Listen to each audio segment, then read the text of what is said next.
मैं ओम प्रकाश साहू आज के इस क्लास में आप सभी का हार्दिक स्वागत करता हूं। आज हम पढ़ेंगे वसंत भाग 3 कक्षा 8वीं के बाज और सांप पाठ का अध्ययन करेंगे। इस पाठ के लेखक हैं निर्मल वर्मा जी। निर्मल वर्मा जी ने इस पाठ में प्रमुख रूप से दो प्राणियों के जीवन एवं उनके जीने और सोचने के ढंग का वर्णन किया है। पहला प्राणी बाज, जो साहस का प्रतीक है, अपनी जान की परवाह किए बिना आसमान की ऊंचाइयां नापता है। वह स्वतंत्रता को अपनी जान से भी बढ़कर चाहता है। दूसरा प्राणी सांप, अपनी नम एवं अंधेरी खोखल तक ही सीमित रहता है। इस पाठ की कवि निर्मल वर्मा जी। निर्मल वर्मा हिंदी के आधुनिक कथाकारों में एक मूर्धन्य कथाकार और पत्रकार थे। शिमला में जन्मे निर्मल वर्मा को मूर्ति देवी पुरस्कार, साहित्य अकादमी पुरस्कार, उत्तर प्रदेश हिंदी संस्थान पुरस्कार और ज्ञानपीठ पुरस्कार से सम्मानित किया जा चुका है। इनका जन्म 3 अप्रैल 1929 को शिमला में हुआ था और इनकी मृत्यु 25 अक्टूबर 2005 को नई दिल्ली में हुआ था। इन्हें अनेक पुरस्कारों से भी सम्मानित किया जा चुका है। ज्ञानपीठ पुरस्कार, साहित्य अकादमी पुरस्कार, पद्म भूषण और इनकी जो शिक्षा हुई है सेंट स्टीफन्स कॉलेज में हुई है। आगे हम पाठ पर विस्तृत चर्चा करते हैं। निर्मल वर्मा द्वारा लिखित एक महानतम कहानी है बाज और सांप। यह हमें जीवन में सकारात्मक सोच रखने के लिए प्रेरित करती है। समुद्र के किनारे अंधेरी काली गुफा में एक सांप रहता था। गुफा के अंदर से ही सांप समुद्र किनारे का सारा दृश्य देखता था। लहरों, चट्टानों से टकराना तथा आकाश में छिपती पहाड़ियाँ देखकर उसका मन खुश होता था कि इस गुफा में एकदम सुरक्षित है। उसके पास ही एक नदी भी बहती थी। समुद्र से मिलने के लिए नदी तड़पती रहती थी। जिस स्थान पर नदी समुद्र का मेल होता था वहाँ सफ़ेद जाग बन जाती थी।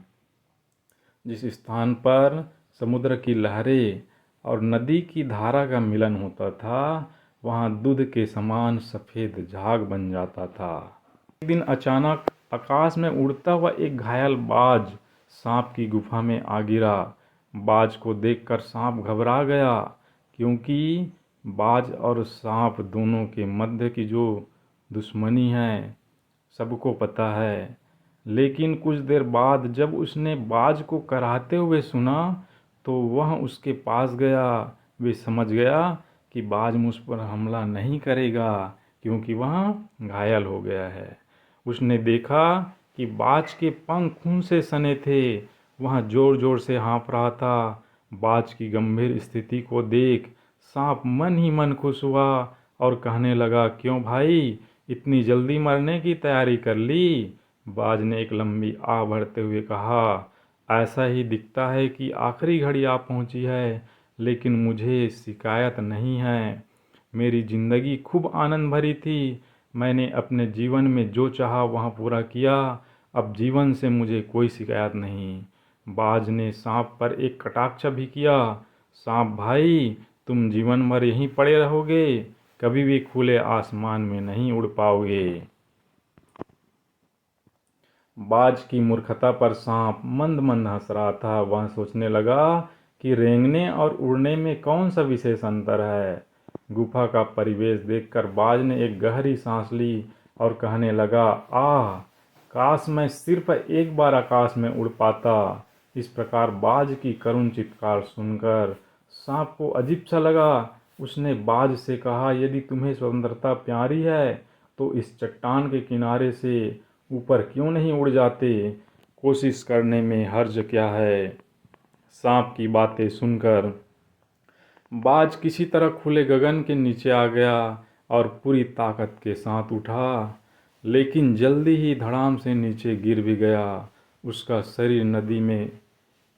शरीर नदी के पानी में जा गिरा, जहां एक लहर ने उसके पंख पर लगे खून को साफ कर दिया। कुछ ही क्षणों में बाज सांप की आंखों से ओझल हो गया। वह पानी की धारा में बह गया। अपनी गुफा में बैठा हुआ सांप बहुत देर तक सोचता रहा कि आखिर इस नीले गगन में क्या है जो घायल होने पर भी बाज उड़ना चाहता है। उसे भी उड़कर पता लगाना चाहिए। सांप भी उड़ने का प्रयास करता है और सोचता है कि इस नीले गगन में क्या है। यह सोचकर सांप ने अपने शरीर को सिकोड़ा और ऊपर की तरफ उछला, लेकिन हुआ वही जिस बात का डर था। सांप के तो पंख नहीं थे, वे आकाश में कैसे उड़ेंगे। सांप धम से चट्टान पर आ गिरा। अच्छा यही हुआ कि सांप को कोई चोट नहीं आई। अपनी इस स्थिति को देखकर सांप कांप गया और उसने स्वयं से कहा कि उड़ना बेकार है, अपना तो रेंगना ही सही है। ये पक्षी तो बिल्कुल मूर्ख है जो आकाश में उड़ते हैं, बीच गगन में इनके रुकने का कोई ठिकाना भी नहीं है। वह सोचता है कि धरती पर रेंग लेना ही उसके लिए काफ़ी है, आकाश की स्वच्छंदता से उसे कोई लेना देना नहीं है। कुछ देर सांप को चट्टानों के नीचे से मधुर स्वर सुनाई दी।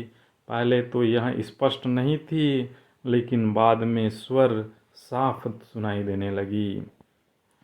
अपनी गुफा से बाहर निकलकर वह झांकने लगा जहाँ से स्वर आ रहे थे। उसने देखा कि चट्टानों को भिगोती हुई समुद्र की लहरों से गीत के स्वर फूट रहे थे। लहरों का यह गीत दूर दूर तक गूंज रहा था। सांप ने सुना कि लहरें मधुर स्वर में गा रही थी। लहरें कह रही थी, हमारा यह गीत उन साहसी लोगों के लिए है जो अपने प्राणों को हथेली पर रख कर घूमते हैं। चतुर वही है जो प्राणों की बाजी लगाकर जिंदगी के हर खतरे का बहादुरी से सामना करे। लहरें बाज के बारे में कहती है कि तुमने अपने जीवन का बलिदान दिया है। तुम्हारा रक्त एक दिन अवश्य रंग लाएगा जब कभी साहस और वीरता के गीत गाए जाएंगे। तुम्हारा नाम बड़े गर्व और श्रद्धा से लिया जाएगा। हमारा गीत जिंदगी के उन दीवानों के लिए हैं जो मर कर भी मृत्यु से नहीं डरते। इसी के साथ आज का यह जो पाठ है समाप्त होता है।